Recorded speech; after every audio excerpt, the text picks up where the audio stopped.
भगवान बनना है, भगवान के बाजू में बैठना है, वो भगवान बनने की कला को आत्मसात करना है, वो भगवान बनने की हैसियत को प्राप्त करना है। तो मंगलाचरण अपना कि तीर्थंकर बनना है तो हिंसा का तांडव हटाना होगा, तीर्थंकर बनना है तो झूठ का वमन करना होगा, तीर्थंकर बनना है तो चोरी का दामन छोड़ना होगा, तीर्थंकर बनना है तो कुशील का जाल तोड़ना होगा, तीर्थंकर बनना है तो परिग्रह का आग्रह छोड़ना होगा, तीर्थंकर बनना है तो जीवन को निर्दोष बनाना होगा, तीर्थंकर बनना तो सब छिल की ओर मुड़ना होगा, और तीर्थंकर बनना है तो अष्ट प्रवचन मातृकाओं की ओर झुकना होगा।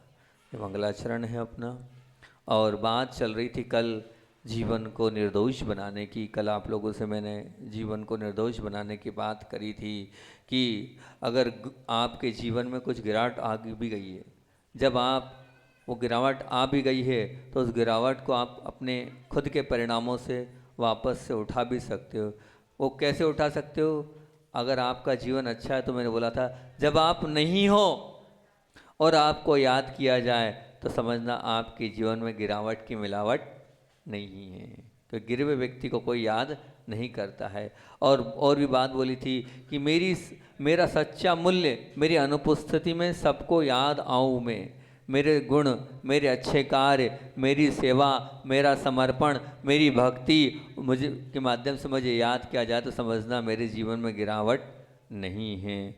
और उस अर्थ के पदार्थ को भी मैंने बोला था कि अगर तोलना है तो अपने आप को तोलो। कैसे तोलो? अगर आपका मन कैसा हो, करुणामय हो, दयामय हो, तो निश्चित ये मान के चलना आपका वही असली वजन है। और मैंने आपसे ये बात बोली थी कि अपने आप को चेक करो, ऑब्जर्व करो। संस्कार, संबंध, समता, साहस और सद्गुण ये कम हुए कि बढ़े, इस पर विचार करना। तो सब हैं, पर गिरकर जो सीखते हैं वो महान बनते हैं। गिरने के बाद उस गिरावट पर जो पश्चाताप के आंसू बहाता है वो ही संसार की हर टकराहट से अपने आप को दूर कर लेता है। क्योंकि अपराध बोध अपने आप में बहुत बड़ा बोध है जो कि जीवन को नवीन बोध प्रदान करता है, नया जीवन प्रदान करता है। इसलिए तुम जिस तत्व के पीछे रोते रहोगे, कल बोला था, जिसका पछतावा करोगे वो तुमसे दूर होता चला जाएगा। अगर सुकृतों के पीछे पछतावा अच्छे कार्यों के तो वो भी दूर हो जाएंगे, और बुरे कार्यों के प्रति करोगे तो वो भी दूर हो जाएंगे। पिछले जन्मों के पाप और इस भव के दोष धो डालती बुगर अफसोस की एक बूंद। 1 टीयर इज इनफ। ये बात मैंने आपसे बोली थी कि शास्त्रों में पाप के पीछे पछतावे के आंसू बहाने वाले को वंदनीय कहा है, महाभाग कहा है, धन्यवाद का पात्र माना है। इसलिए आप विचार करना, अगर आप आंसू बहा रहे हो तो आप बहुत बड़ी वो आंसू की ताकत आपके पास है जो आपके जीवन को बहुत अच्छा और बहुत महान बना देगी। पाप ना करने का वो तीव्र संकल्प आप ले लोगे तो निश्चित आपका जीवन बहुत अच्छा बन जाएगा। इन जो गलतियाँ इसलिए हो रही है, कल हमने बोला था, उन सब गलतियों का सिर्फ और सिर्फ एक ही उपाय है, वो है आंसू, रुदन, पछतावा और पाप ना करने का संकल्प। इतना बस कर लेंगे तो निश्चित आपके जीवन से वो पाप की लीला समाप्त हो जाएगी। और आज बात करना है, तीर्थंकर बनना है तो सप्तशील की ओर क्या करना होगा? मुड़ना होगा। मुड़ना क्यों बोल रहे हो महाराज जी? मुड़ना इसलिए बोल रहा हूँ क्योंकि अभी मुड़े नहीं हो, अभी आप मुड़े नहीं हो, अभी आप चलते चले जा रहे हो। कहाँ? विषयों में चलते चले जा रहे हो। जब तक उस विषय और आकांक्षाओं से अपने आप को पलटाओगे नहीं और मोड़ोगे नहीं, तब तक आपका कल्याण नहीं होने वाला है। इसलिए अपने आप को मोड़ना पड़ेगा। आपको तीर्थंकर बनना है तो निश्चित रूप से भगवान बनना है तो सप्तशील की ओर मुड़ना होगा। और जो सप्तशील को पालता है वही अपने पास पहुंचता है। अगर आप अपने पास पहुंचना चाहते हो तो मुड़कर आप अपने पास आना चाहते हो तो सप्तशील को और पाल ले। क्या है महाराज जी सप्तशील? किसको बोलते हैं सप्तशील? बार बार सप्तशील की बात आप बहुत दिनों से मंगलाचरण में कर रहे हो। बहुत छोटी सी सप्तशील की बात है। अगर आपने इस सप्तशील की बात को समझ ली तो बहुत अच्छी बात है कि ये सप्तशील, हालांकि शास्त्रीय भाषा में तो आज का प्रवचन थोड़ा कठिन जाएगा, क्योंकि है तो ये शास्त्रीय प्रवचन आज का थोड़ा सा कहना चाहिए कि आगम से संबंधित प्रवचन है। तो इस सप्तशील मतलब कहलाते हैं 4 शिक्षा व्रत और 3 गुण व्रत। बस यही आधार है। इन 7 को समझ लिया आपने तो आपका बेड़ा पार हो जाएगा और कुछ नहीं है, क्योंकि 7 आपके जीवन में आ गए तो आपकी प्रतिमा हो जाएगी, और जहाँ आपकी प्रतिमा हो गई आपका पंचम गुण स्थान हो जाएगा। जहाँ आपका पंचम गुण स्थान हो जाएगा तो आपका क्या हो जाएगा, आप निश्चित मान के चलना आपकी निर्जरा असंख्यात गुणी कर्मों की निर्जरा हो जाएगी। सिर्फ वो 7 चीज़ों को थोड़ा अपने को समझना पड़ेगा। बहुत भारी भी नहीं है और बहुत कठिन भी नहीं है, लेकिन आपके जीवन के बहुत सारे पापों को वो क्या कर देगी, आप वो जो पाप आपके जीवन में होते चले आ रहे हैं उनको वो समाप्त करते चले गए। इन 7 को बहुत बारीकी से अपन समझने का प्रयास करते हैं। तो 4 होते हैं शिक्षा व्रत और 3 होते हैं गुण व्रत।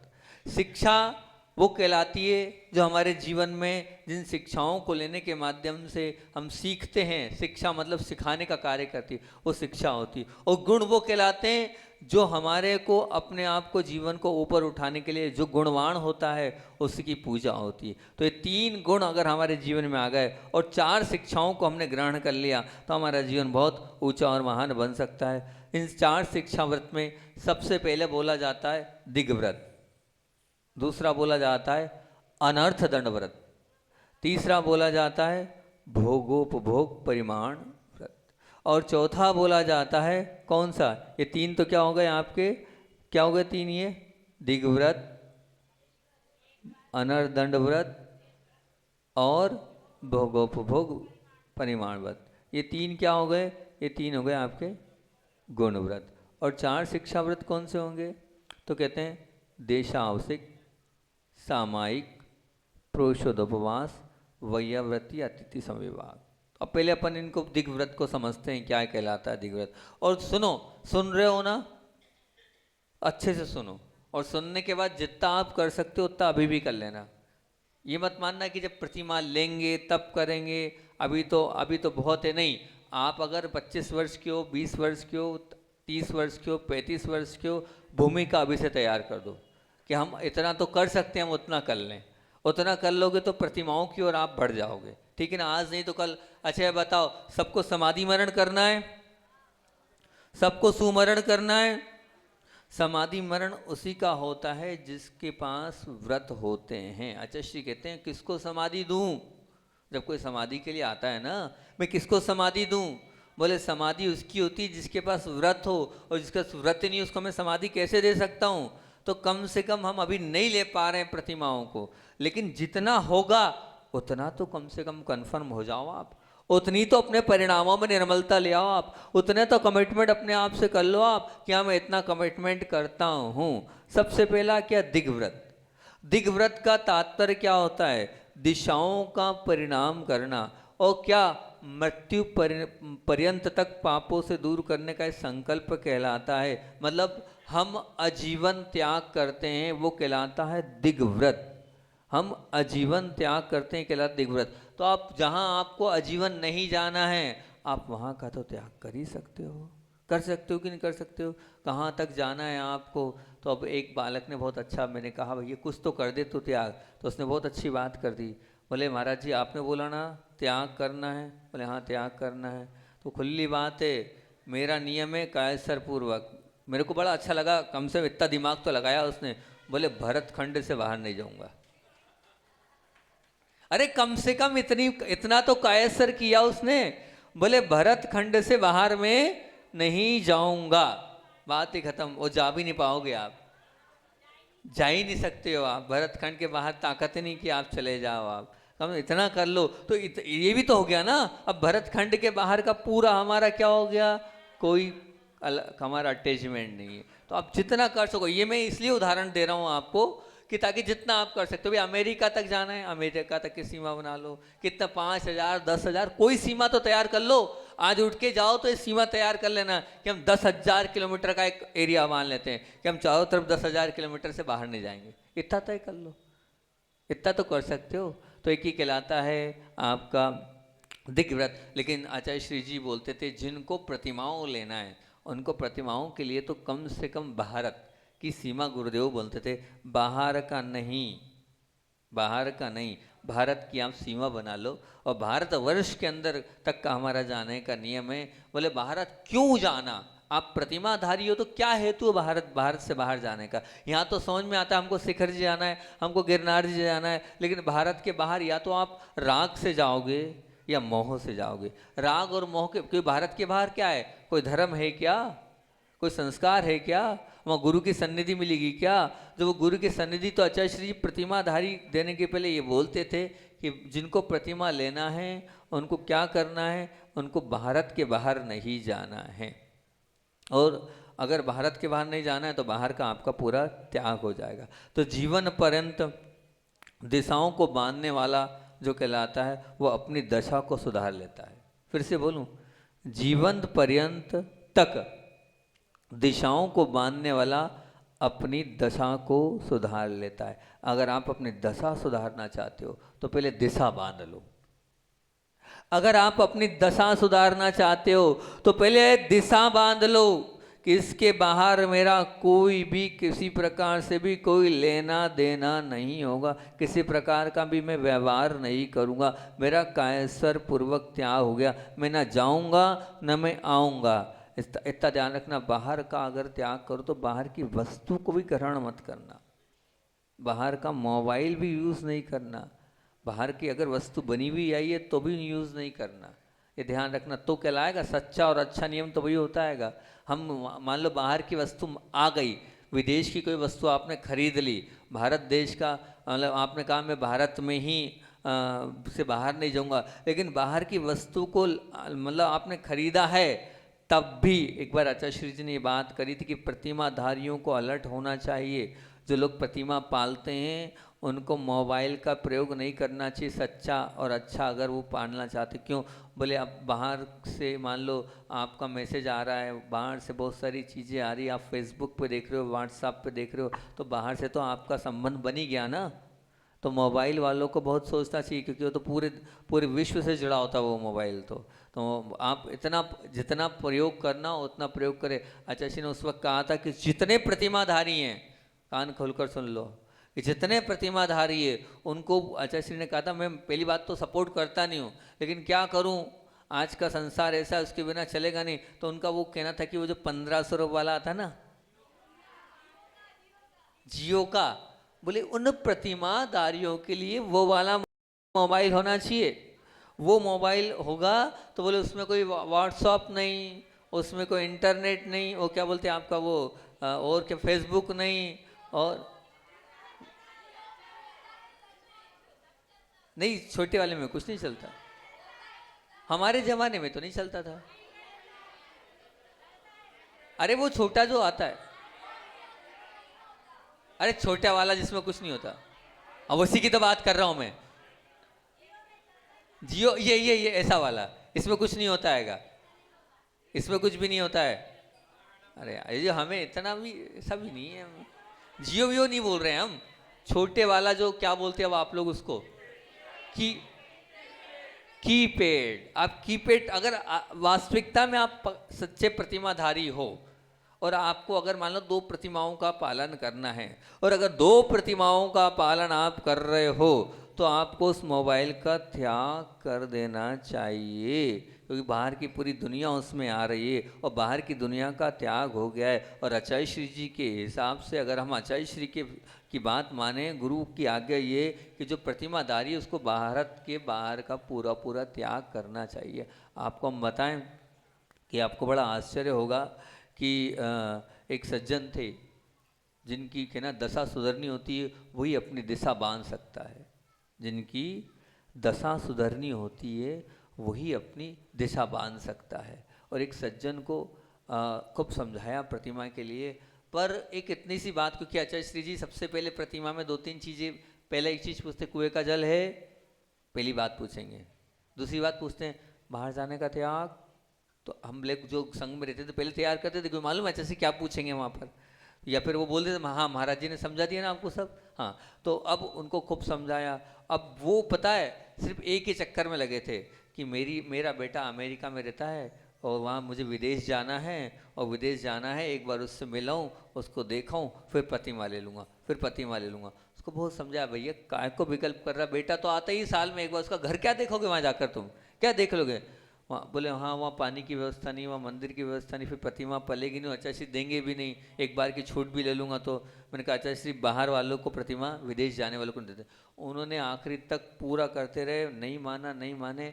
अब समझाने के बाद भी क्या हुआ, प्रतिमा उन्होंने प्रतिमा नहीं ली, और प्रतिमा नहीं ली, और आपको बताएं हम गुरुदेव ने भी उनको समझाया, नहीं ली। एक एक्सीडेंट में उनकी मृत्यु हो गई। क्योंकि कहना नहीं, जिनकी दशा सुधरनी होती है वही अपनी दिशा बांध सकते हैं।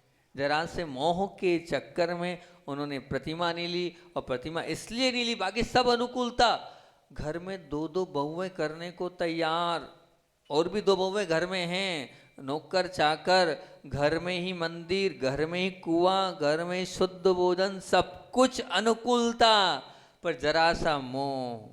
ओ हाँ, गलती हो गई मेरी तो, बेटा नहीं, पोता, पोता था विदेश में, बेटा नहीं था, बेटे तो यहीं होंगे, पोता था विदेश में। बोले एक बार वो पोते का घर देखा हूँ मैं, पोता वहाँ शिफ्ट हो गया। बोले बेटा बहू के मतलब क्या बोलते उसको, पोता और बहू है ना, मतलब बेटे का बेटा और वो बहू उसको देखा हूँ। उस चक्कर में क्या होता है कि मुख्य धन से ब्याज प्यारा होता है, उस ब्याज के चक्कर में वो नहीं माने और उनका अंत सूत्रा। अंत में इस प्रकार से वो मृत्यु। तुम ध्यान रखना, जिनकी दशा सुधरनी होती है वही अपनी दशा को क्या कर सकते हैं, वही अपनी दिशा को बांध सकते। दशा सुधारी तभी सब सुधरी, जब आप दिशा को बांध लोगे। जीवन पर्यंत तक आप दिशाओं को बांध लें तो बहुत अच्छी बात होगी। जो दिशा बांध देता है वही समझ लेना दसों दिशाओं से उसका सर्वकाल के लिए मर्यादा से बाहर सूक्ष्म पापों से विरति हो जाती है। और जब सूक्ष्म पापों से विरति हो जाती है तो बाहर के लिए महाव्रत रूप का स्वरूप वो प्राप्त कर लेता है। हम ये नहीं बोल रहे हैं, नई पीढ़ी के लिए हम ये नहीं बोल रहे हैं बाहर की वस्तु मत खरीदना, मोबाइल नहीं त्याग करना, ठीक है आपको छूट दी, लेकिन कम से कम जैसे छोटे से बच्चे ने नियम लिया, वो 13 या 14 वर्ष का वो जो बालक था उसने कह दिया भरत क्षेत्र का नियम इतना ही कर लो आप, कम से कम कि हम आर्यखंड, उसने भरत क्षेत्र का किया, आप आर्यखंड का कर लो। अरे आप आर्यखंड का कर लो भैया, भरत क्षेत्र तो 5 मिलिक से और है, वहाँ आपको जाना नहीं, आप आर्यखंड का कर लो, और जितना आप विवेक से कम कर सकते हो उतना कर लो। लेकिन कर लोगे तो हमारी दसों दिशाएं बन जाएगी, और दसों दिशाएं हमारे जीवन को बहुत ऊपर उठा लेगी, हमारे जीवन को उत्कृष्टता की ओर ले जाएगी। अगला और महत्वपूर्ण समझने का विषय है अनर्थ दंड व्रत।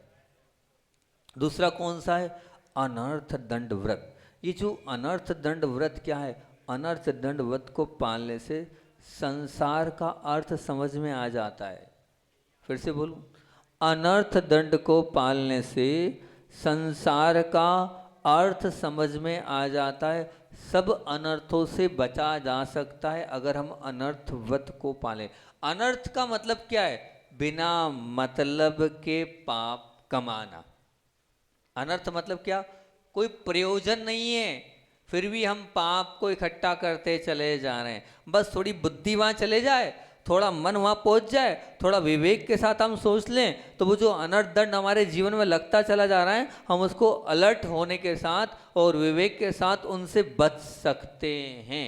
वो हमारे स्वयं के हाथ में है और हम स्वयं उसमें अपने आप को बचा भी सकते हैं। बस सचेत होने की आवश्यकता है। तो उनको भी वहाँ पर अनर्थ दंड को भी 5 प्रकार। कठिन तो नहीं लग रहा प्रवचन आज का?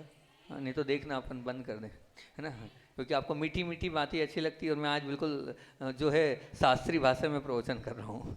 हाँ, अब 5 जो है, 5 कौन कौन से हैं? बोले पापोपदेश, दूसरा हिंसा दान, तीसरा अपध्यान, चौथा दुष्श्रुति, 5वां प्रमादचर्या। मेरा कहना ये, इसको आप रट लो, 5 को, ये 5 को रट लो आप।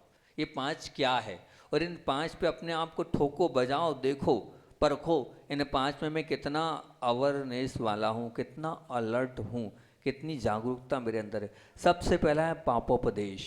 पापोपदेश का मतलब ये होता है कि हम बोल रहे हैं, हमारे मुख से वचन निकल रहे हैं, लेकिन इस वचन में कहीं ऐसा तो नहीं है कि पाप का समर्थन हो रहा है, कहीं ऐसा तो नहीं है कि मेरे इस वचनों से जो मैं बोल रहा हूँ इससे पाप को बढ़ावा मिल रहा है, इससे पाप जो है और उल्टा और क्या हो रहा है, उस पाप का संवर्धन हो रहा है। नहीं, मुझे इस प्रकार का कोई वचन नहीं बोलना है जिससे पाप और बढ़े। पाप और आगे बढ़ता चला जाए, इसका आपको बहुत ध्यान रखना चाहिए। अब मान लीजिए, अब पाप उपदेश का तात्पर्य यही हैगा कि आप फालतू में अब लगे हो और बात ही बात में आपने जो हंसी मजाक में कुछ का कुछ बोल दिया। अब कुछ का कुछ आपने जो बोला है, आप विचार करना 5 पाप होते हैं, उस 5 पाप में क्या है, झूठ भी पाप है ना। अभी अपन पाप की बात करें, अब अधिकतर झूठ जरूरत नहीं है बोलने की, लेकिन सिर्फ अपने आप को बड़ा बताने के लिए, अपने आप की इमेज बताने के लिए, अपनी पर्सनालिटी को रखने के लिए आप वो झूठ बोलते ही हो जाता है बहुत बार। सब दुकानदारी में भी हो जाता है, व्यवहारिकता में भी हो जाता है, रिश्तेदारी में भी हो जाता है।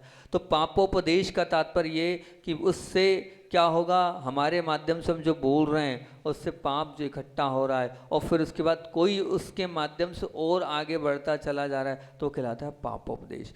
पापोपदेश में मान लीजिए त्रियंश है, उन त्रियंश को हम क्लेश दे रहे हैं, पीड़ा दे रहे हैं, तो भी पापोपदेश हो गया। उनको रखना भी, वो भी पापोपदेश हो गया। या त्रियंशों पर हम अत्याचार कर रहे हैं, वो भी पापोपदेश हो गया। अगर त्रियंश से तात्पर्य सब आ गए, जो भी आप सब लेना चाहते हैं, जिनको आपने बांध के रखा है, जिनको आपने घर में पाल रखा है, वो सब आ गए। और अति भारारोपण भी पापोपदेश के अंतर्गत कहा गया है रत्नकंड सावकाचार में। मतलब क्या, अति भारारोपण से मतलब जो आप जितना भार जिस पर डालना चाहिए उससे अधिक भार अगर आप दे रहे हो तो वो पापोपदेश में आएगा।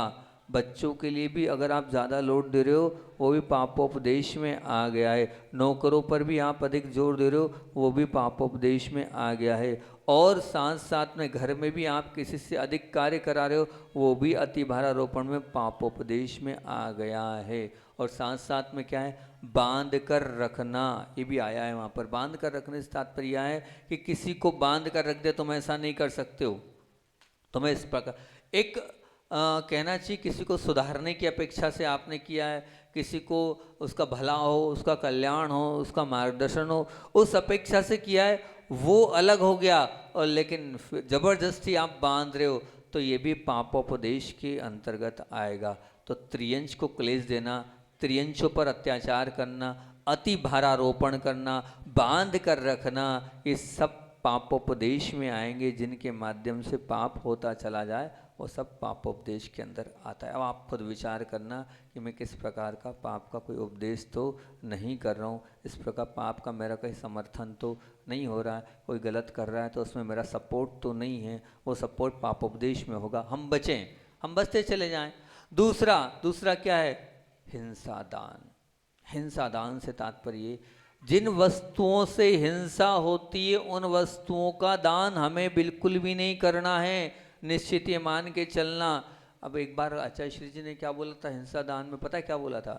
बोले, अगर मान लीजिए आप अपने यहाँ भोजन बना रहे हो, या आपने विवाह शादी में बुलाया है, और विवाह शादी में आपने बुलाया है और उसमें अगर आप भोजन करा रहे हो, और भोजन करा रहे हो तो रात्रि भोजन भी आप करा रहे हो, तो हिंसा दान में आएगा। ये आचार्य श्री ने कहा, क्यों? रात में भोजन बन रहा है। बोले, जितने बाहर की ये वस्तुएं हैं, डब्बा पैक बंद आइटम्स, जितनी भी मैंने आप ई नंबर्स वाली जो आपको बोली थी, फास्ट फूड या कोल्ड ड्रिंक्स या आइसक्रीम, बोले ये भी हिंसा दान में आएगा, इनको भी हिंसा दान स्वीकार करना। क्यों? क्योंकि क्या कर रहे हो आप, इनसे हिंसा की प्रवृत्ति और बढ़ रही है, हिंसा प्रवृत्ति इसमें हुई हैगी, तो ये हिंसा दान ही कहलाएगा। वो आगम में, मतलब उस दिन आचार्य की व्याख्या अलग थी। हम तो ये मानते हैं कि तलवार नहीं देना, फरसा नहीं देना, या कुदाल नहीं देना, या अग्नि की माचिस नहीं देना, इस प्रकार से कैंची नहीं देना, यही आगम में आता है। लेकिन आचार्य ने क्या व्याख्या कर दी, बिल्कुल अलग ही व्याख्या कर दी कि हिंसा दान से मतलब ये कि रात्रि भोजन कराना, वो भी अब भैया जिसका जरूरी नहीं वो नहीं, मतलब अब घर गृहस्थी में हो और वो एक अलग मुख्यता वाली बात हो गई, अलग है।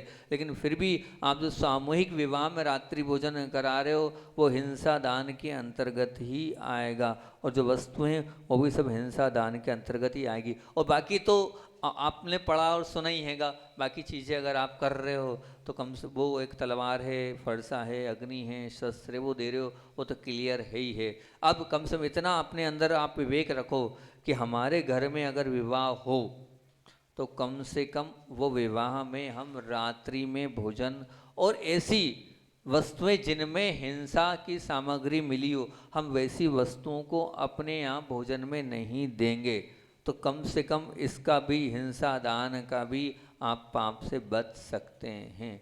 एक बहुत बड़े व्यक्ति थे, उन्होंने क्या किया पता है?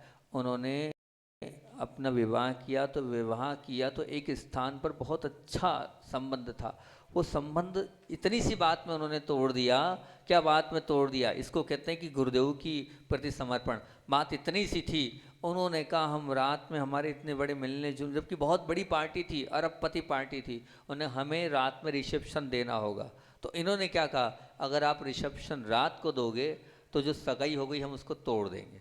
तो बोले आप दोनों की बातचीत हुई? बोले नहीं, हमको तो रात में ही देना पड़ेगा, हमारा तो ये है वो है। बोले नहीं, हम उस घर में बेटी नहीं दे सकते, वहाँ विवाह हम नहीं करा सकते, न रात में रिसेप्शन हो। अब उस स्थान से उन्होंने रिश्ता तोड़ दिया। कोई भी बेटी या कोई बाप इतने बड़े परिवार में लड़की जा रही है और मना नहीं कर सकता, लेकिन उन्होंने स्पष्ट मना किया। ये कहलाते सच्चे गुरु के भक्त। अब सोचना समझना, अन्यथा मत लेना उसका है, क्योंकि मैं कह रहा हूँ, नहीं तो ये धर्म करने वाला और गुरु की बात मानने वाला क्या भला होता है। सोचना, विचार करना। उन्होंने बात नहीं मानी और रिश्ता टूट गया। शादी महीने भर बात थी, है ना, सब नाम वाम नहीं पूछो आप तो।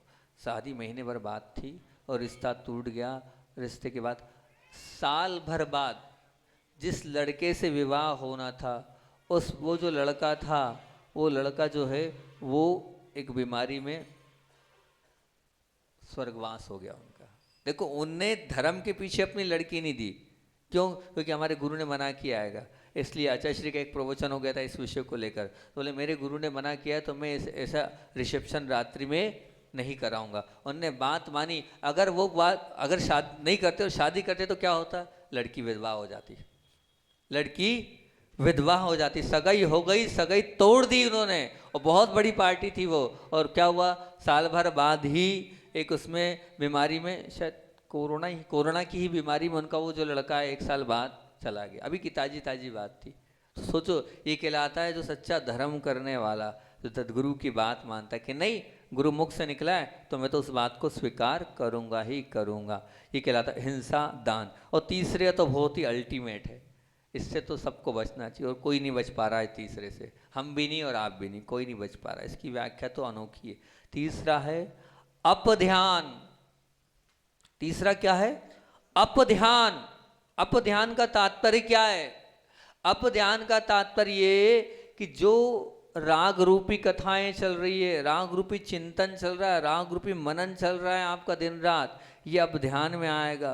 द्वेष रूपी चिंतन चल रहा है आपका, इसका बुरा करना, उसका बुरा करना, ना करने की ताकत है, ना कर सकते हो, लेकिन दूसरा का वो अच्छा ही आपको समझ में नहीं आ रहा है और आप उसके विषय में रात दिन सोचते चले जा रहे हो। तो अब वो क्या हो गया? अब एक परिवार में कहीं किसी के लिए किसी जगह पर आहार की पात्रता हो गई, आहार की पात्रता हो गई था, वो आहार की पात्रता हो गई। आहार दान देने के लिए गुरुदेव ने, बाहर की बात है उस तरफ छत्तीसगढ़ की, अब सब खोलो नहीं, तो अब वहाँ पर पात्रता आचार्य श्री ने दे दी। आचार्य श्री राजी, ठीक है ना, समाज राजी, सब राजी। और आचार्य श्री जी ने मतलब बहुत अच्छे से उनको प्रायश्चित देके कुछ उपवास आदि दिए, सामने उपवास कराए उन्होंने। उस समय उपवास भी उतने दिन में कर लिए, उपवास के बाद और जो भी देना था। अब वो राजी, लेकिन जो तीसरी पार्टी हैगी उनको विकल्प, ये क्या हो गया, ये क्या हो गया, ये क्या हो गया। अरे दद्दा, जब गुरु शुद्ध कर रहे हैं तो तू काय को पाप बांध रहा है? तू क्यों अपने खोटे कर्म बांध रहा है? फिर हमने समझाने का, जब वो कहानी हमारे पास आई तो हमने समझाने का प्रयास किया कि जब गुरु रास्ता दिखाने वाले हैं, गुरु अपनाने वाले हैं, तो तुम क्यों विकल्प कर रहे हो उसकी? और अपने को विकल्प नहीं करना, वो जाने, उनका काम जाने। हम कौन? हम गुरु को समझाने वाले हो क्या? गुरु को रास्ता बताने वाले हो क्या? कि जब गुरु जी बार बार प्रवचनों में बोलते वर्ण लाभ भी है, लेकिन वो उनकी शर्तें वो अपनी माने, वो उनकी अपनी शर्तें रखेंगे। अगर उस शर्त में वो है तो बस बात खत्म हो गई। आपको उसका संकल्प विकल्प नहीं करना चाहिए। और मैंने तो अक्सर देखा, अन्यथा हाँ, समर्थन नहीं कर रहा हूँ मैं उसको, समर्थन नहीं कर रहा हूँ इस चीज़ का, ना करूँगा समर्थन, लेकिन मैंने देखा है कि समर्पण और भक्ति और आस्था उन लोगों में ज़्यादा दिखती है आप लोगों से। उन लोगों में और ज़्यादा दिखती है आप लोगों से। इतना समर्पण, इतनी भक्ति और उन्हें आस्था रहती है जो बाहर से आती। कम से कम जैन तो बन गई, विलक्षण से आती है। क्या होती है वहाँ? तो धर्म भी नहीं होता है, वहाँ तो भगवान भी नहीं होता। ध्यान रखना, इस पूरी सृष्टि में, इस पूरे ब्रह्मांड में, इस पूरी सृष्टि में और इस पूरे ब्रह्मांड में सब जगह सम्यक दर्शन की प्राप्ति हो सकती है। सब स्थानों पर, नरक में भी सम्यक दर्शन हो सकता है, स्वर्ग में भी सम्यक दर्शन हो सकता है। ऐसा कहीं स्थान नहीं जहाँ सम्यक दर्शन की प्राप्ति नहीं हो सकती। लेकिन ऐसा एक प्रदेश है जहाँ सम्यक दर्शन होता है, वो मिलेक्ष खंड। वो मिलेक्ष खंड ऐसा है जहाँ सम्यक दर्शन की पात्रता नहीं है, योग्यता नहीं है। आगम कहता है वहाँ सम्यक दर्शी आप नहीं बन सकते हो। लेकिन वहाँ की भी सुपुत्रियाँ आती है चक्रवर्ती के यहाँ, चक्रवर्ती विवाह करके लाता है और चक्रवर्ती लाता है, लाने के बाद यहाँ सम्यक दृष्टि वो बनती है। आचार्य श्री ने अनेकों उदाहरण दिए हैं आगम ग्रंथों के, इसलिए हमें उस विषय को लेकर नहीं, हमारे गुरु हैं वो हमारे को रास्ता बताने वाले हैं, हमें उसमें किंतु परंतु नहीं करना। वो सोचेंगे, वो समझेंगे, वो निर्णय दें। तो ये अब ध्यान हो गया, इस प्रकार का अब ध्यान हम करते चले आते हैं। समय अपना हो गया, अब ध्यान में भी हाल बहुत और भी आपसे मैं बात करूंगा, 3-4 बातें अब ध्यान की और रह गई हैगी। और दुश्रुति क्या कहलाती है उस पर, और प्रमादचर्या क्या कहलाती है इस पर भी अब आगे कल ही चर्चा इन विषयों को लेकर हो पाएगी। तो इस प्रकार से अगर आपको विषय थोड़ा सा टफ लग रहा हो तो इसको गौण कर दे। अच्छा लग रहा है? नए बच्चे वगैरह सबको अच्छा लग रहा है ना? ठीक है, बहुत अच्छी बात है। आचार्य भगवान की बात को मैं बोलकर अपनी बात को विराम करता हूँ। गुरुदेव, एक बार की बात है कि आचार्य भगवान जो थे, एक महाराज जी को बहुत तकलीफ हो गई दांत में, और इतनी तकलीफ कि उस पीड़ा को वो सहन नहीं कर पा रहे थे। कारण ये कि दांत की तकलीफ ऐसी होती है कि 24 घंटे सताती है, पल प्रतिपल सोने भी नहीं देती है। ऐसी होती है ना? होती है ना? होती है।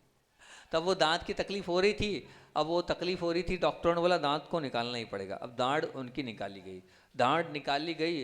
तब आचार्य श्री के पास आए तो आचार्य श्री को पता चला बहुत खून निकला। तो महाराज जी से बोला क्यों? बहुत तकलीफ हो रही थी, बहुत खून निकला।